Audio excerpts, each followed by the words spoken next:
We'll just start recording and see where the conversation takes us. For sure. Thank you. I want to thank you first off and say thanks for taking the time out for being on the show. Again, all my friends in the UK and, overseas, it's kind of early here in the States. It's 5 o'clock in the morning, but we got to do what we got to do to put out this great content and get the message out. So, again, thanks, Jonathan, for taking the time out. No, you're welcome. And I did send you a Red Laces virtual coffee. So I was hoping that the ambience and that caffeine kick might just help to wake you up. No, it was great. It was great. And when I clicked the audio, it was like, whoa, okay, cool. Good morning. Yeah, no, it was awesome. So got a bottle of water now. I've got a Red Laces real coffee at home here. So nice. Some of my experimenting with TikTok, just being creative and just experimenting, trying new things, which is what Red Laces brand is all about. Right. So before we get any further, and I know we're already recording, welcome back, everybody. I hope everybody's having a wonderful morning, afternoon over for my friends in the UK. Today we have a special guest, Mr. Jonathan Dempsey from Red Laces. I've seen him on LinkedIn all over the place. His brand has been popping up in my feed. We have, I've actually had the pleasure of being part of, the Red Laces movement for mental health. So without further ado, Mr. Jonathan Dempsey. Hey, morning, everybody, and friends over in the US. It's a real privilege to be with you today. So how did you come up with Red Laces? And I like the logo because it reminds me of like red licorice and how it intertwines and that's just my take on it. But what came up with Red Laces? How'd you come up with Red Laces? Yeah. Ironically, that was actually going to be something I was going to play on when I first came up with the brand, because this kind of started early on in the year, and obviously this was pre-lockdown, before COVID, and so I was starting to do some public speaking at different events, and I was actually toying with the idea of taking some red licorice along as a little handout as part of a brand, and then of course everything went virtual. To answer the question, where did it come from? It's why I wear red laces. So if I'm going to like a business meeting or a networking event, I wear a blue suit, like Hugo Boss suit, which you see in like my profile photos everywhere, and this shirt with like a little bit of colours. And I wear these blue shoes that have got red laces in them. And when I came up with the brand or the name, I didn't want anything with my name in it, and I didn't want anything with the word, let's say, risk or safety or sustainability or anything in the brand, because for me, that would be more limiting. Yeah, what I'm going to offer, what I can offer the world is much broader than that, and anything else would constrain it. And yeah, I am very creative and innovative and curious about innovation. So I wanted something that embodied that and something that starts a conversation. Even the work that you've supported us with on mental health, it's about creating that environment and creating that conversation. And I was literally just going out to a networking event on a Tuesday morning, and I looked down at my shoes and I saw red laces. Let's just go with it and see what it said. So later on in that day, and people would say, "So who are you? What do you do?" I said, "I'm Jonathan, founder and director at Red Laces." And I found myself naturally looking at my own shoes, because obviously I knew that's where it came from. And as I looked down, they looked down. So of course it created something visual, and it locked it down. And this guy said to me, he says, "I'm going to meet hundreds of people today. I'm not going to remember your name, but I will remember Red Laces." And sure as anything, the next day he sent me a LinkedIn request, and he said, "I saw about 2,000 people. I couldn't remember your name, but I remember those red laces." And so it's just a talking point, and it creates a conversation. Oh, and that's the good part about branding. The fact that something so simplistic as the red laces that come on your shoes to become the backing of a brand so great, like Red Laces. It's awesome. That's cool. So risk assessment, you do a lot of risk assessment. You've been part of the risk assessment sustainability culture for a while. Go ahead. Yeah, I was saying, so my background back in my early career was environmental health. So I had a professional career in the UK in environmental health, which is it's food hygiene, it's health and safety, it's environmental management, it's pest control, it's public health, it's supporting business. It's a whole raft of things. It's a multidisciplinary profession. And I've been chartered in environmental health since 2003 in the UK, which is when it first became possible to become chartered. I became chartered with CMIOSH in 2005 when that first became possible. But health and safety has only ever been a part of what I do. And more throughout my career, I've done a whole raft of things. So managing unsealed radioisotopes in laboratories for bioscience research, delivering a multi-million-pound building refurbishment program, being head of safeguarding and child protection for a youth hostel organisation. There's so many things that I've done. Then actually, last year I did a lot of reflection, and I just kind of reflected that my whole career has been summarised by two key elements: risk and sustainability. You can put everything into one of those things, and that's right from the practical, the tactical, noise monitoring for industrial noise complaints, or for planning applications, or landfill gas monitoring for contaminated land, whatever it is, right up to working with the C-suite and operational boards around strategy, using my MBA and lots of other things. So that's where it came from. So essentially, Red Lace is it brings all of those things, and it's that creativity. So yes, risk assessments. So I've done risk assessments and helped business on risk assessments. I've regulated health and safety law as well. And I can offer all of that. But what I prefer to do, and what I've realised recently, which you've seen from my TikTok video, is trying to understand where the audience is coming from and actually how they're feeling, which actually then just tie back into mental health as well. So one of the things I've reflected on this past couple of months isn't around the technical side of risk assessments, if we take it down to that sort of more tactical level, but it's the fear that comes with it. Yeah. And I think what COVID has driven that more to the forefront. So 3 years ago, we had a major fire in the UK, the Grenfell fire in London, you may have heard of. And of course, straight after that, every business that has any sleeping accommodation or hotel or anything to do with fire safety is thinking, what do I need to do to comply with the law? How do I do my fire risk assessment? And it's driven by being reactive, and it's driven by fear.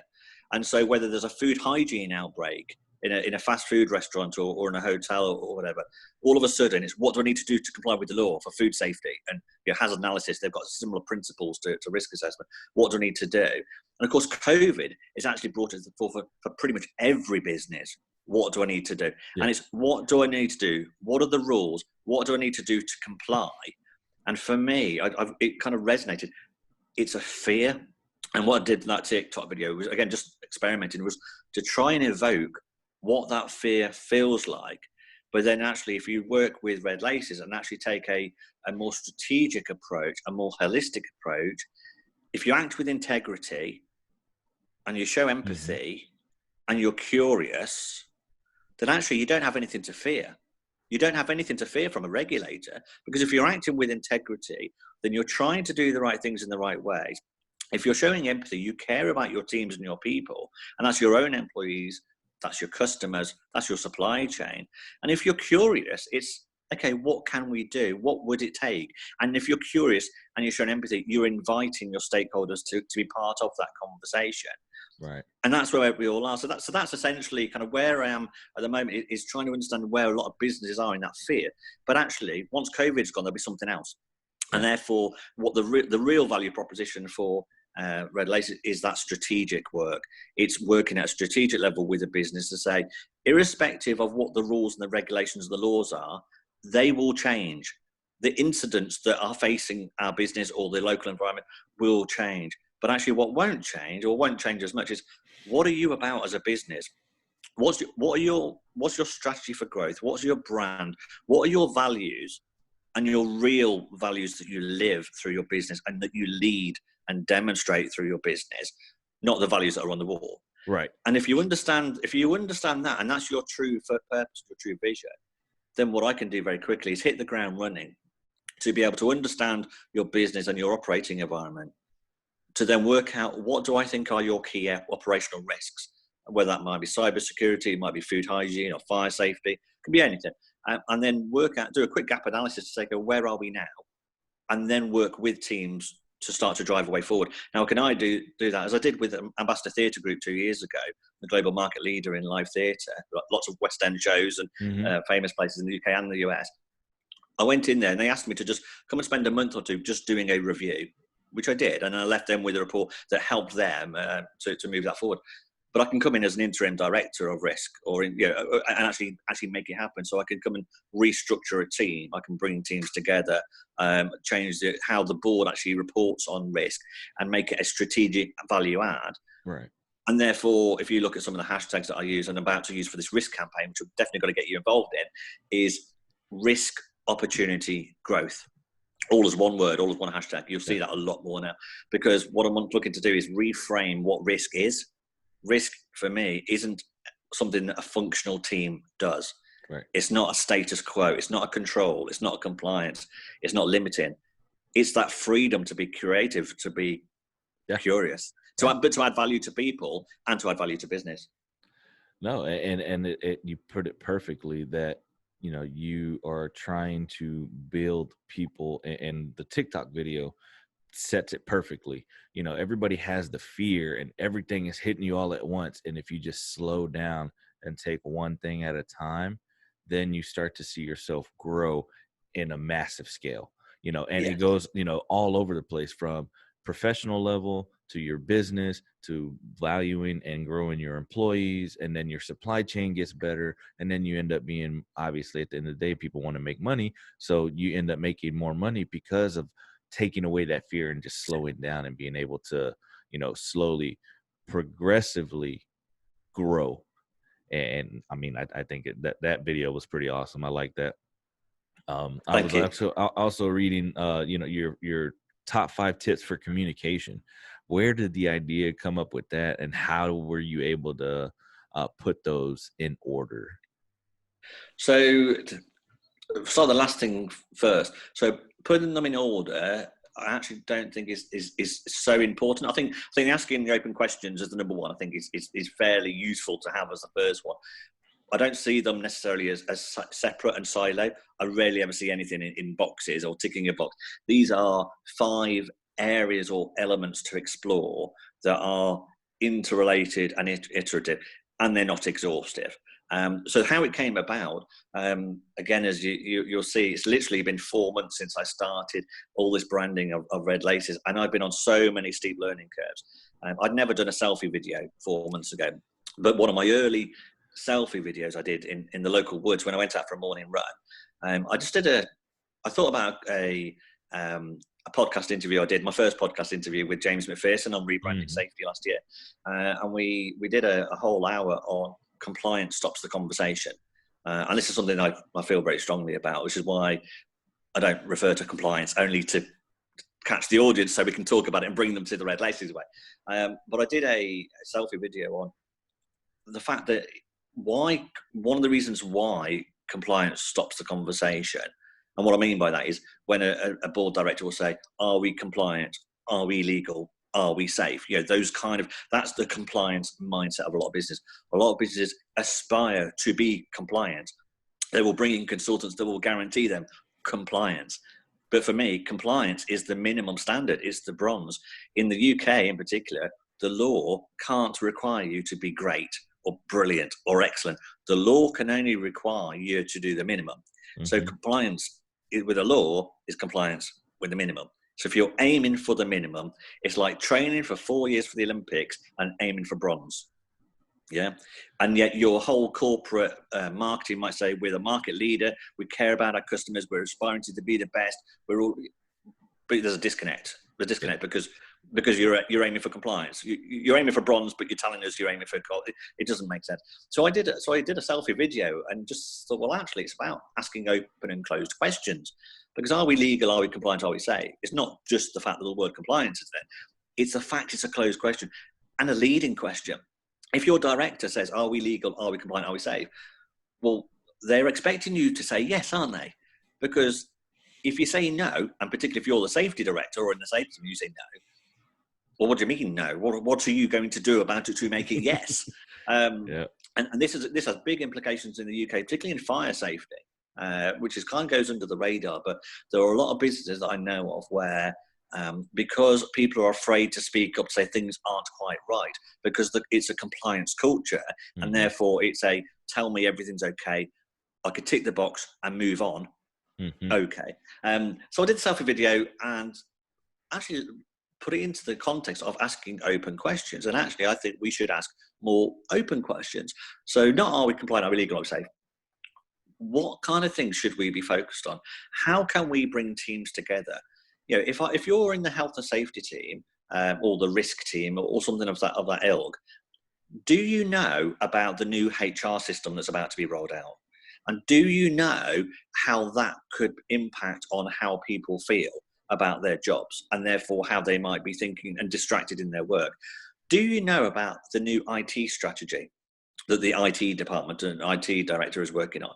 Because if you don't, and then you're trying to get a new software system to the business that isn't supported by IT, you're missing out on a key stakeholder. Mm-hmm. Do you know how your operations team are really managing contractors and proactively managing them, or not? These are the kind of things where, let's start to understand, well, why not?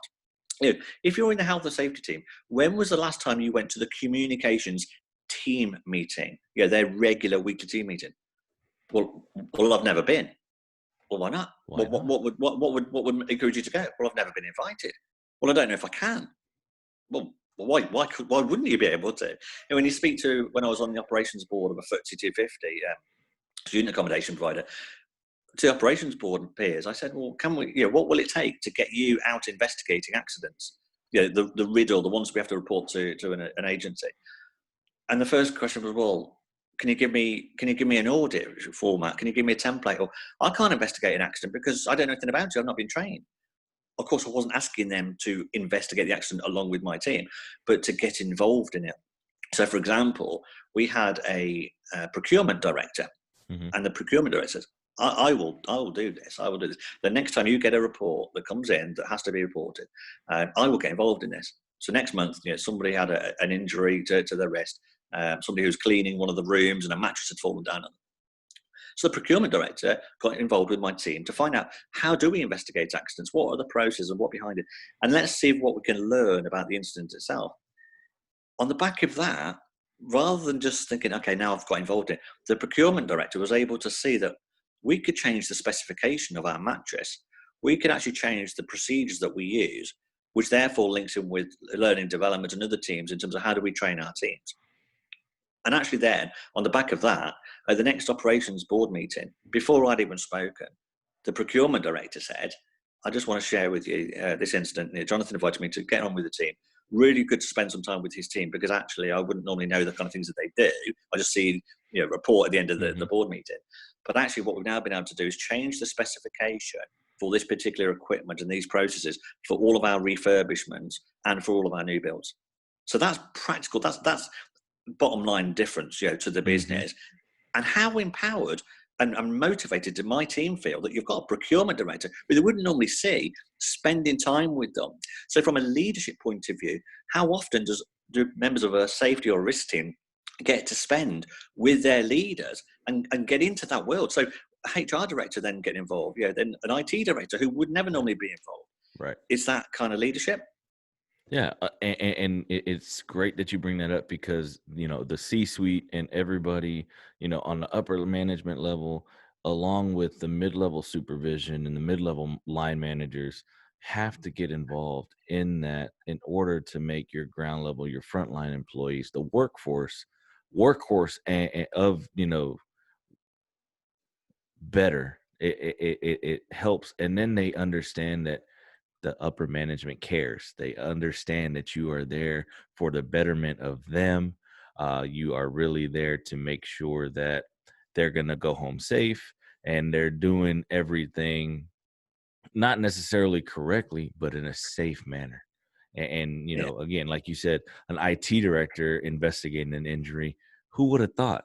But again, now that they know how the investigation process goes, well, maybe we can streamline and maybe make an online form, so that way you're not having to do certain things. Or maybe there's a certain application that an IT director or HR director can now assist with in that process. And I mean, that's what we really want. And, some companies are really lacking, like you said in the beginning, if you're the safety, person, and they're asking you if you're compliant, how are we compliant, and it falls all on the safety person, all on the safety guy and gal. It's not the way it needs to be. It needs to be all encompassing, everybody together, to make it work. Yeah, for sure. And so then I guess it's from watching that video then.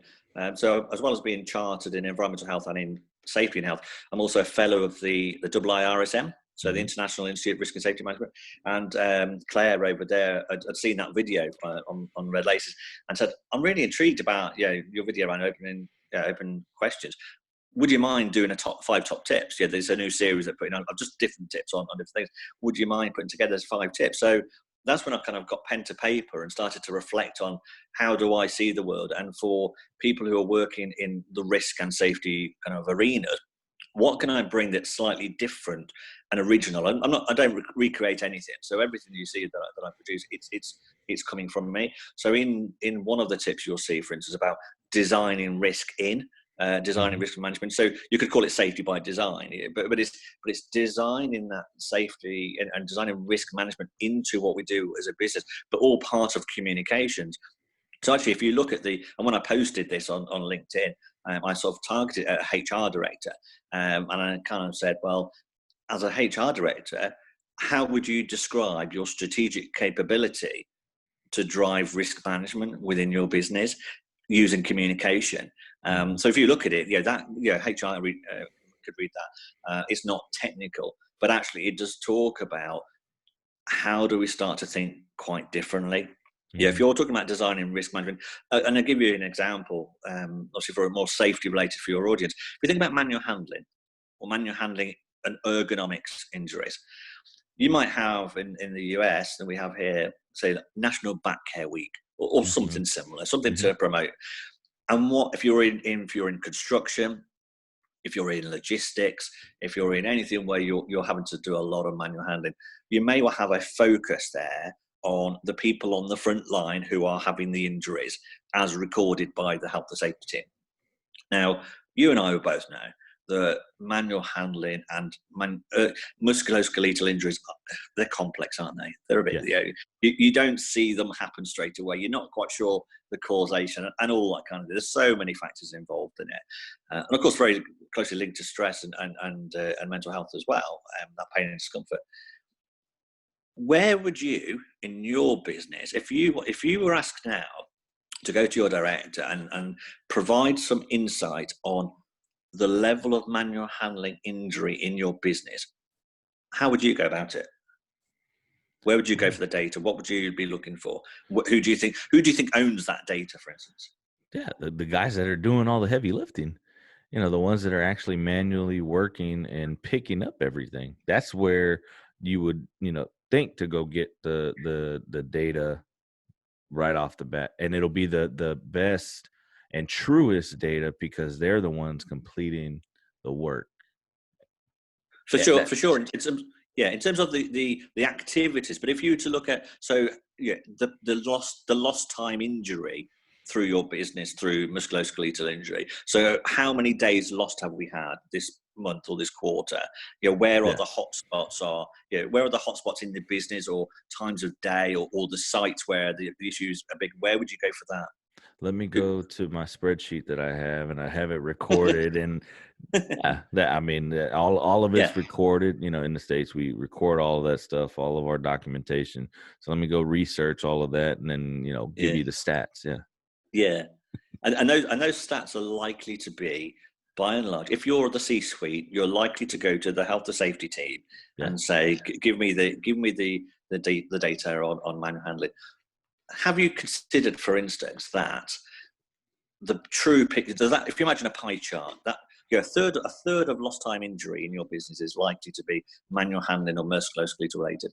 Have you considered that the health and safety team will have part of the data set of the true picture?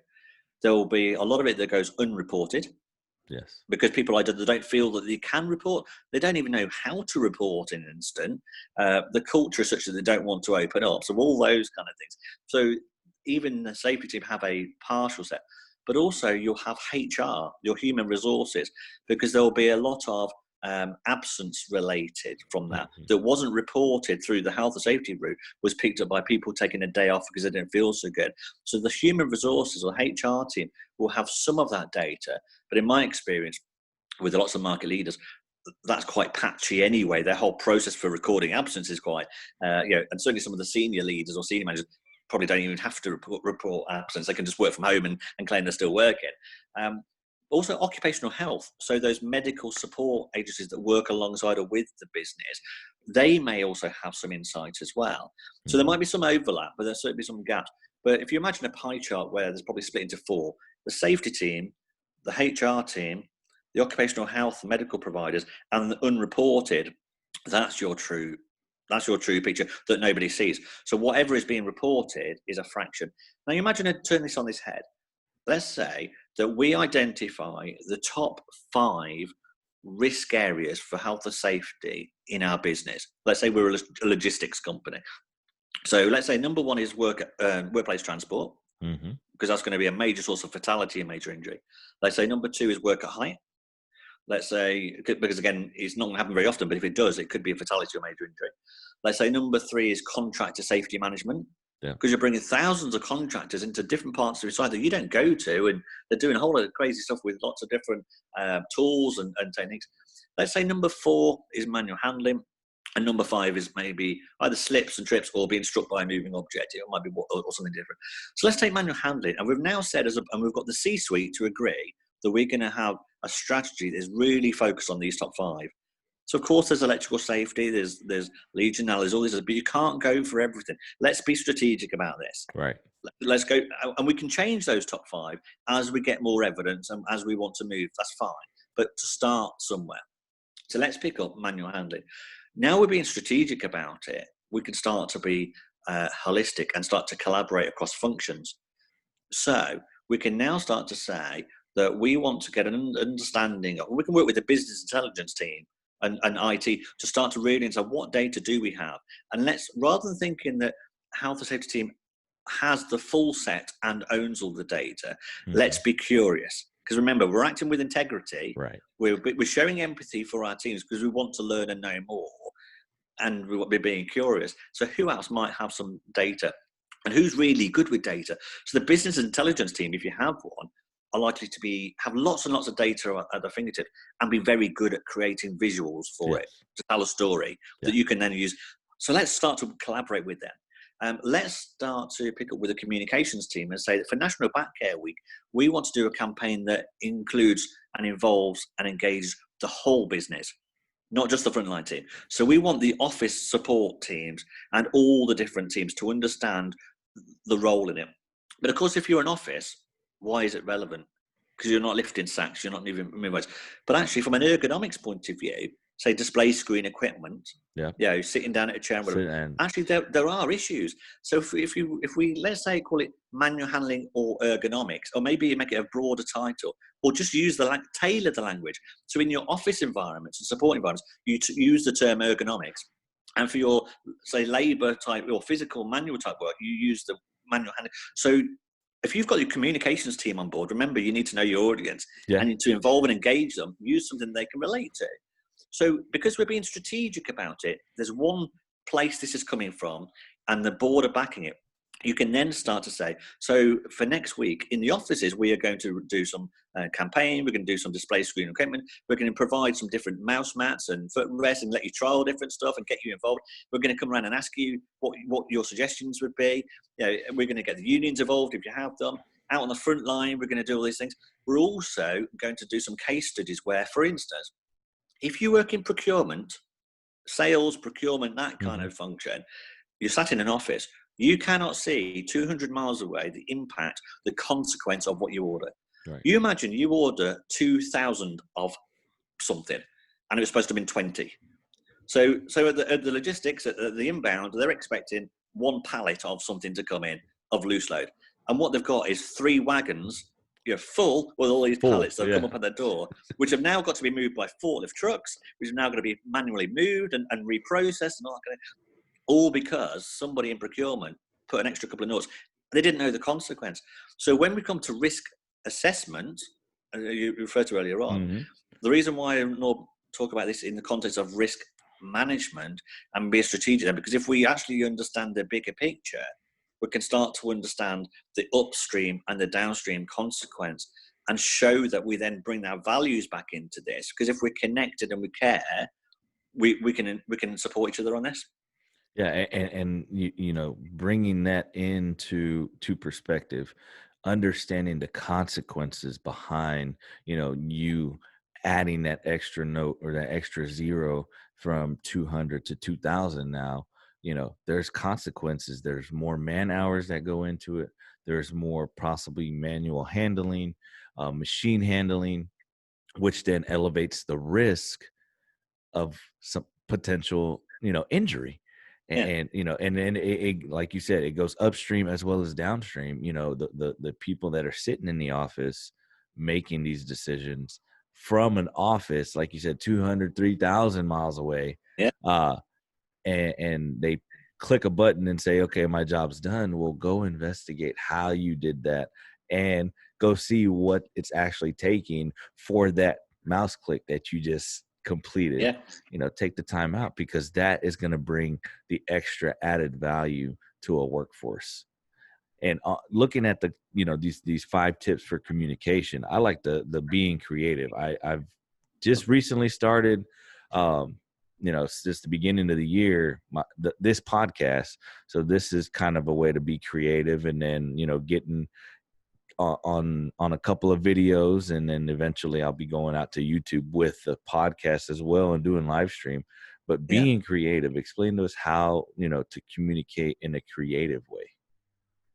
So I think it's having that freedom. So not everybody is naturally creative, and that's fine. But I think it's giving ourselves the permission is the first thing. Giving ourselves the permission to be curious. The number of times I've been, earlier in my career as a director of health, safety, and environment, or something, or coming in as an interim, or in a consultancy capacity, and I'll say to somebody in the health safety team, so. I mean, like I said before, have you been to have you been to a communications team meeting? How closely do you work with marketing? Well, I don't. So when I was at Hilton Hotels earlier on in my career as a kind of regional risk manager, I wanted to know what our brand marketing was. I wanted to know that if I was going out to, say, the London Hilton on Park Lane, so it's an international 5-star hotel, 24 floors or something, about 4 basements, and it took me 3 or 4 days to audit. But it wasn't just going out to audit, it was part of the business, part of the brand. So it was a value add, it was coaching and mentoring all of the teams. But I wanted to know, what's the latest point of sale marketing that should be on the front door? Should there be a chocolate on the pillow? Which way should something be facing? Whatever. Because I cared about the business. I was proud to be in that market leading business, and I wanted to support that. So if I went into a part of the business and there was some old marketing that was for a previous campaign or wasn't where it should be, well, clearly then we're not promoting the best that we can, and the customer's not getting the best experience. And for me, that's something I want to be part of. And similarly, I would want to be able to collaborate with other parts of the business so that they know the kind of things I'm looking at from a food hygiene, from a safety, from a fire safety point of view. Mm-hmm. Not for them to be experts on it, but at least to have an awareness of a few things we're thinking about, and to be able to say, Jonathan, I've seen this, I'm not sure, you might want to have a look at this, and your team down, or get down there yourself, or whatever. It's that collaboration. So creative is trying all the different things. So why would a business be on TikTok? It's just silly dancing videos. Well, yeah, I haven't quite got as far as the dancing videos, the lip syncing. But what I have done, with that TikTok you refer to, is I've tried to evoke what is it like to be able to move away from that fear of compliance. And the in editing software, I mean, I did a lot on my phone. Yeah, I was out for a walk with Emma, my wife, and Ted and Maisie, the dogs, in some local fields. Saw some poppies there, and I thought, I know, I'll record a little video and I'll play with that later. And then just had a little play with TikTok. The virtual coffee that I sent you this morning, I probably sent about a couple of hundred of those on LinkedIn quite often when I meet somebody at a virtual new connection. It's, hi, I'm Jonathan. Here's a virtual coffee. Yeah, here's some. The number of people who come out and say, well, what a nice thing to do. Yeah, it's just having a go. If it doesn't work, then I can try something else. But it's that creative and fresh thinking, which I've had in everything I've done. Most of my roles have been brand new roles. And it's been where I've come into an organization and there's just ambiguity. There's ambiguity and they don't know what's needed to be done. And they just need help. And for me, it's just that I like that space. Yeah, that's my playground. When it's ambiguity, when you don't know what needs to be done, it gives you that freedom to be creative, to try something new, to have a go. So ask the question, have you thought of this? Well, no, I'm not allowed to. Who said you're not allowed to?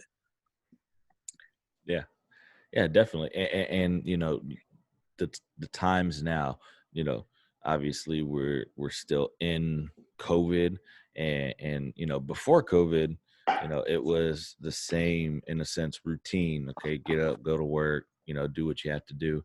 COVID hits and now all the creativity is starting to come out from people and it's making it great because even in the safety profession, in a risk assessment profession, environmental standpoint, you are having to become creative to get the message to the frontline workers, to get the message to your C-suite, and for them to understand what is going on. So communicating creatively has definitely elevated, and people are starting to pivot more towards that creativity factor post COVID because of what they have to now they're stuck at home, or they can't they can only go to the office ever so often, and they really have to get a good message out. Safety personnel, essential personnel that are on the front lines, those are people that you have to get that message to. So how better to do it than being creative, posting a TikTok video and saying, hey, here you go. I think it's great, and creativity definitely plays a big part in any role. If you can dig deep and find that creativity that lies in all of us, whether it be spoken word, whether it be drawings, whether any kind of creativity, it'll benefit any business. Yeah, absolutely. And again, it's that curiosity links in with it as well. It's how can we use something here? So I caught up with a friend yesterday. She runs a company called virtual speech, and looking at virtual technology, VR technology for e-learning. Mm-hmm. And the way that she came back, I'll reference her in my Red Laces Weekly Update tomorrow, and there's a little clip because it was actually my first ever selfie video. Literally, it's my first LinkedIn post. If you go right to the start of Red Laces LinkedIn page, literally the first video is the one that I put up of her. And then she'd presented at this event, and I went up and said, "Oh, hi, I really love that presentation. Could you just do me a quick 60 seconds on what you do in your business?" And I was like quivering wreck. You couldn't tell. Yeah. I was a quivering. I've never done this before. But so we're going to catch up and do some work around VR. But that VR, the artificial intelligence, the use of drones. More and more companies, particularly like logistics now, where probably construction, are using drones now. So if you don't need to go and work at height, you can use a drone. Yeah. Of course, a key point that I pick up every now and again is that when you focus on controlling one risk, you introduce another risk. Another one. Yeah. Let's use a drone because we're now not going to have to send somebody up at 35, 40 meters who could fall down. But of course, that brings in other risks, other challenges. And again, this is where I did another podcast a few months ago where I focused heavily on transformational rather than transactional approaches. Mm-hmm. And again, all these things, you'll hear, they flow, they all come back to the same kind of point. But a compliance mindset for me is transactional. It's rules, it's regulation. If we think we've complied and met the rules, we can tick the box, we can move on. But then the world changes. So it doesn't encourage adaptability and agility and creativity and curiosity, whereas transformation does. Right. So let's be curious about drones or AI or VR and all these kind of things. What's going on? What sectors are they being trialed in? How could they work? How can we support that? How can we take the learning and apply from one to another? So it's a bit like cross-fertilizing on social media. I go and create something in TikTok and I can post it in Instagram. Well, so that's kind of innovation, isn't it? Yeah. When I did my MBA back in 2008, actually in my final year, thesis dissertation was on innovation. It's just something I've always been curious in different ways. And now it's just really strange seeing Red Laces, because essentially it's me as a brand. And I've never done anything like this before. I've never created a brand, or I think even the logo, you referenced the logo earlier on. Yeah, that was me on Canva. So I'd never heard of Canva 4 months ago, and I knew what I wanted to. I knew what I wanted to create and what I wanted to look like, and I wanted something that looked a bit like a lace or red laces. And I also wanted that creativity to come through it. So whereas risk for me is almost normally that control, that function, the tagline, if you look closely underneath those red laces, is creativity in a world of risk. And I wanted to lead with creativity. It just reframes the whole prospect. And the world element, I chose the words carefully. Creativity is all about that play, the freedom to play, to be innovative, to try new things. That's that creative. So the world is literally the world. It's getting those global perspectives, and thinking the demographics, the different languages, the different cultures, Gen Z, all this kind of stuff. Yeah, so being able to get you involved, for instance, in the mental health awareness campaign, who else is doing something like, who else would be thinking about, I'm going to get somebody from the States. So, I had people from the UK, USA, Canada, Australia, New Zealand. And yesterday we had, the one I posted yesterday is from a friend down in the UK, but she's French, Dominique, she's French speaking, and she actually filmed it last week in the French Alps. So again, you only have to watch 60 seconds of this, and it takes you to a different place. Yeah. There's people you can relate to, and actually you then find that getting a global perspective on mental health is one thing that's actually common to all of us. Yeah. So there's probably 30 videos now on the YouTube channel, Red Laces, on these mental health support. And if you were to listen to them with your eyes, if you didn't watch them and you listened to them, I don't think you could pick out who were the international keynote speakers on mental health, because there are a couple in there that are, that's their full-time job. They're keynote speakers on mental health. I don't think you'd be able to pick them out. And I don't think, apart from an accent, I don't think you'd know where in the world that person came from either. Right. Because actually the insights aren't local to where you're from. It's about what works for you. And people's issues are different. And then risk, the risk element, and you'll see in the campaign that's coming up soon, is all the kinds of risks that I've been involved in and more. So it's food hygiene, it's fire safety, it's waste management, it's cyber risk, it's everything. Bringing those perspectives together. So creativity in a world of risk, for me, it's just so exciting. What more can we do? What else can we go and play out? Who else can we go and speak to? How can we get people involved and engaged? So number 5 in those top tips is about being engaged. And what I'm keen to do, and I've been doing more so, is involving Red Laces followers in the content creation. Yeah. So for me, it's an inclusive brand that it doesn't matter if you're. So I was in touch yesterday with the shoring ninja over in the States, and she's doing some great work now. So she's going to get involved in the campaign around risk. Really? Why not? Because yeah. I reached out to her. We're talking about Kitty. Yeah. Yes. I reached out to her and asked her to be on the podcast. So she said yes. We're just trying to figure out a date. That's awesome that you bring her up, because I like what she does. Her videos of, her being at a job site and showing exactly, what's going on inside of excavation, inside the trenching. And it's awesome. It's innovative, like you said. Yeah, and it sparks a curiosity, doesn't it? And there's so many different levels you can play it, because again, you can pick up on the risk assessment, you can pick up on the technical stuff, the people stuff, and strategically that is part of a business. There will be a C-suite that's driving on. So anything you pick up, you can look at it at all different levels and relate it. Similarly with Melissa at Safety for Her. I've been following a lot of her content recently and promoting some of that, and looking to get her involved in one of the mental health videos as well. So there are so many people around the world doing some great stuff, and I just think, and I don't know if it's conventional or not, but I do a lot of promoting other brands and people through my content, through Red Laces. I mean, I don't think, if you think of any kind of the household global brands, I don't think you'd normally see them advertising a competitor or promoting. But actually, if you look at my Red Laces, I'm happy to just promote other brands and just, there you go. The one I'm most proud of, I think, is the one with Joe Ruxton, the Plastic Oceans one. Yep, the Plastic Oceans, So World Oceans, I mean, I met Joe. I was fortunate to meet Joe last year at an event in the UK. So she created Plastic Oceans documentary, the Netflix documentary. And that was, Sir David Attenborough said it was one of the most important films of our time. And if you haven't seen it and the audience haven't seen it, I would recommend it. If you've got any kind of interest in protecting the oceans from plastics. But it was World Oceans Day a month or so ago. And I reached out to her on LinkedIn. I said, Joe, would you mind just putting together a 60-second video on something that I can use? So she did. This was on a Friday night, and she said that. And then again on Capwing, I'd never heard of Capwing 2 months ago.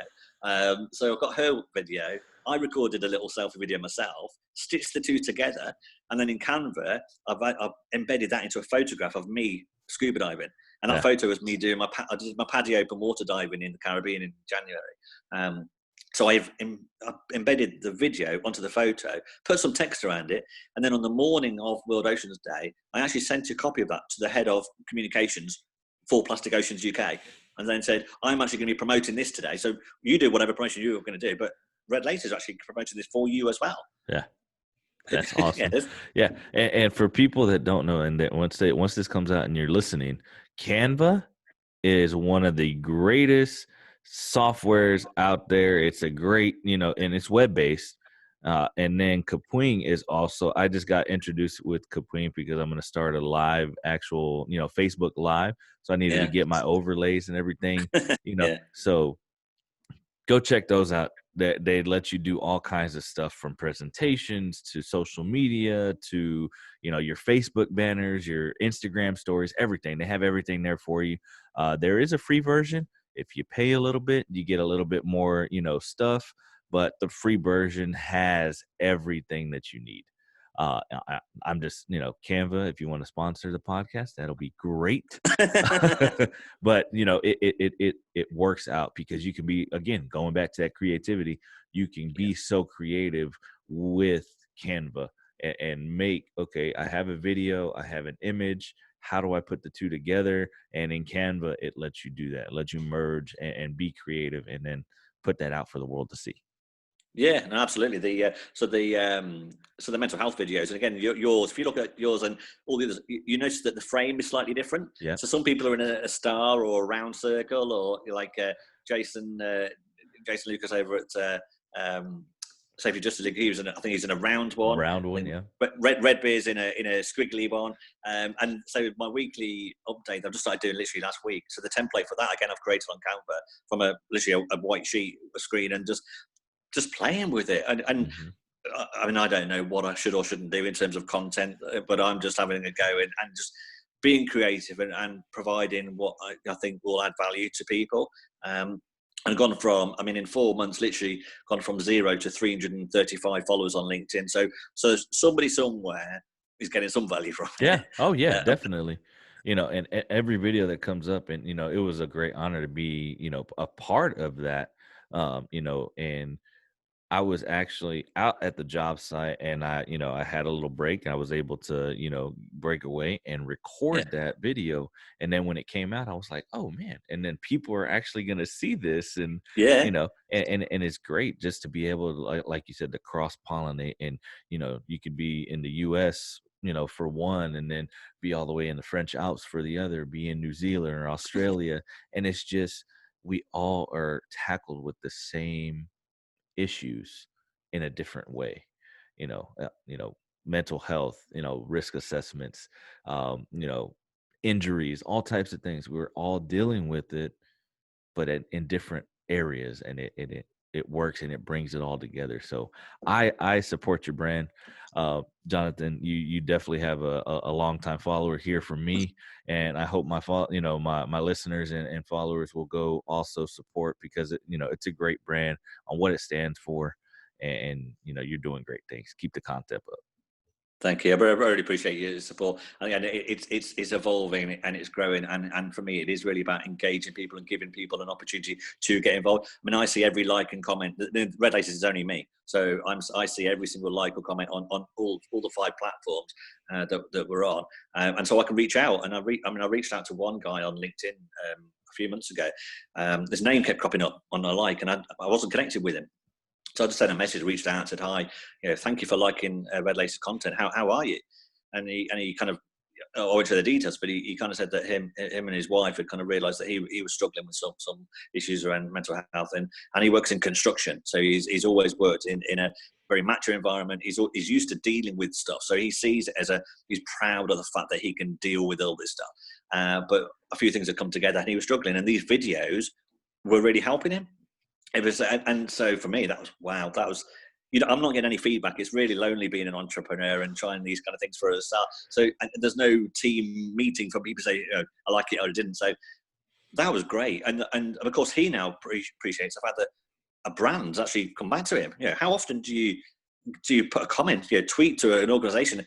They come straight back to you within a few minutes and then say, do you want to get involved and stuff? I mean, to be able to do that is really good.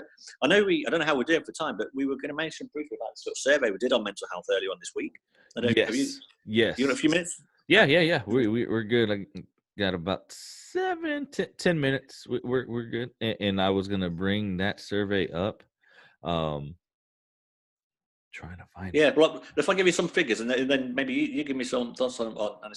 So I put out a LinkedIn poll on Monday, and I asked the question that if you did have any concerns or need support around mental health, who would you go to? And there were 4 options. LinkedIn only gives you 4 options. I might have had more otherwise. The first one was line manager. Would you go to your line manager? Mm-hmm. And I think for HR departments and for employers, you need to know how many people would or would not go to a line manager. On 54 votes, the answer is 4%. So if you're an employer and you think, right, we'll put all this support out there, we'll encourage people to go to the line manager if they've got a problem. On 54 people from across the world, 4% would go to the line manager. Friends and family came up at 69%. But I know from conversations I've had with people to engage with our content that that's not true for a lot of people. And I know for myself that I bottle things up and I don't really open up about these kind of things. And whether there's a split male or female on some of this data would be interesting. But 69%, so 2/3 or so. A professional organisation, so a charity, a mental health charity or something like that, 24%. And of course, they're doing a lot of great work. And, Red Lace have been supporting and promoting a lot of them as well. And then social media, which I was more surprised about, social media came up at 4%. Yeah. So 4% of people. So you could think, well, I'll just scrap these mental health videos then because I'm posting them on Instagram and Twitter and YouTube, and only 4% would go to social media. But I know that's not the whole story. So I think a few questions that come up to me are, well, what does this mean for employers? What does that mean? How are we going to help and support people? And what does it mean in the workplace? What does it mean for safety risk activity, particularly in high hazard activity? It'd be great to see a male or female split on that, and we can't get that. Similarly, it'd be interesting to get an age split. I suppose the bigger question is that because I've done this on LinkedIn, if I was to do the survey on Instagram, which might have a younger demographic, would that come out the same? And of course, if I went to TikTok, would that be the same? Because I think if you certainly look at the Gen Z and almost the Generation Alpha now, they've been brought up with social media and influencers. If you'd ask the question on TikTok or Instagram, an influencer, could they help you around mental health? I think that would be a lot higher, possibly higher than friends and family. So I think there's lots of questions, but what are your observations on that? No, I think, I really think, when you put that out, I also said, I kind of, friends and family was what I ended up going with. I actually took part in the poll as well. Because again, when you're dealing with mental health, a lot of times, like if you work in the construction field, you're not going to your supervisor saying, hey, I have a mental health issue. You don't want to look weak, and being a worker before I got into safety, you don't want to look weak. You don't want, people in a sense knowing what you're going through. So you kind of hold back. Friends and family, if you have somebody you can confide and me, I have my wife, she's my best friend, she helps me through a lot. And then, the professional body, there is a lot of help out there, the professional bodies for mental health, the suicide hotline, everything, that entails mental health. You can reach out to them. And then I would never think social media would be one, but in the age that we're in now, and like you said, the Gen Z turning into, the, alpha generation, who is brought up with social media, that plays a big part. And a lot of times some of the mental health issues come and stem from social media, but then you can, pivot and go find comfort and guidance on social media. It's just, Yes. it's great. It was a great poll. And like you said, I would like to see that also broken down, male, female, and then, the demographic of, who, age and it would be very interesting to see. Yeah. Well, maybe you can find a way either on LinkedIn, maybe another platform, or with your audience, maybe find a way of doing a similar poll, because it really, obviously, this would be probably largely a UK kind of contributions in terms of responses, but it'd be good to kind of just basically ask these questions. These are not facts. If we take this back to safety, if this was a board meeting, that would be presented as your manual handling data. Mm-hmm. Yeah. Yeah. So if they were the 4 options in terms of where would you go, that could be 4 of your sites. So, for site A, B, C, and D, what's your percentage of manual handling injury? And it would be taken as, okay, so next month, has the number gone up or down? Yeah. If it's gone up, oh dear, safety team, what are you doing about it? If it's gone down, okay, let's move on. And probably health and safety is the last thing on the board meeting anyway. So great, we can go and have a beer or whatever now or something. So for me, it raises more questions than it answers. It gives me a guide of where I might want to go looking next, of who I might want to speak to next. And again, for me, it's another curiosity. Yeah. Why did I ask the question anyway? Because I had some ideas. But let's get some data, but let's use data and insight intelligently to continue the conversation. Yeah. To continue to grow. That's great. Listeners, if you're out there, the question is, where would you, or do you seek support for help for your mental health issues, if you have them, with mental health and anything that you're struggling with? Where do you go to, your line manager or frontline supervisor? Do you go to friends and family? Do you reach out to a professional body, or do you turn to social media? Do you come find a podcast that helps you with mental health? Do you go, on Instagram or on LinkedIn or on Facebook? Leave your comments and we definitely, want your perspective. We want to hear from you. So go ahead and, reach out and leave your comments. Where can our listeners find you at? So if you go to redlaces.co.uk, is the website. So from there, it's probably the quickest and easiest, because then you get links to all our social media. But believe me, if you comment on any of my social media platforms, I'll see it. In terms of consultancy, if you kind of like what you've heard, then I can provide strategic risk consultancy to companies internationally, because of course social media is such a vehicle now when we can do things digitally. So so the other one is info@redlaces.co.uk if you want to drop me an email, or otherwise people can get hold of you or get hold of me through a WhatsApp, whatever works. Okay. Well, Jonathan, I greatly appreciate you taking the time out to be on the show. I know they're going to gain some value out of this episode once it does end up dropping. And, again, we definitely will be in contact. Like I said, you have a follower, and an advocate for Red Laces, just because I love red licorice, and that's what Red Laces looks like. So, is that the only reason? Is that really the only reason? No. All the great content and the message and what stands behind, the brand. So, with that being said, I greatly appreciate it. Oh, look. Maisie's just come to join. Yeah. For those that cannot see and you're listening, I got a view of 2 beautiful dogs. 2 beautiful dogs that Jonathan has in his background. So, but you'll be able to see this once I put it out on YouTube. So stay tuned for that. So again, thanks, Jonathan. I greatly appreciate it. I hope you have a wonderful day. For all you listeners, y'all know where to find me at. I'll put Jonathan's contact information and all his links and tags down in the show notes. So until next time, we will see you later.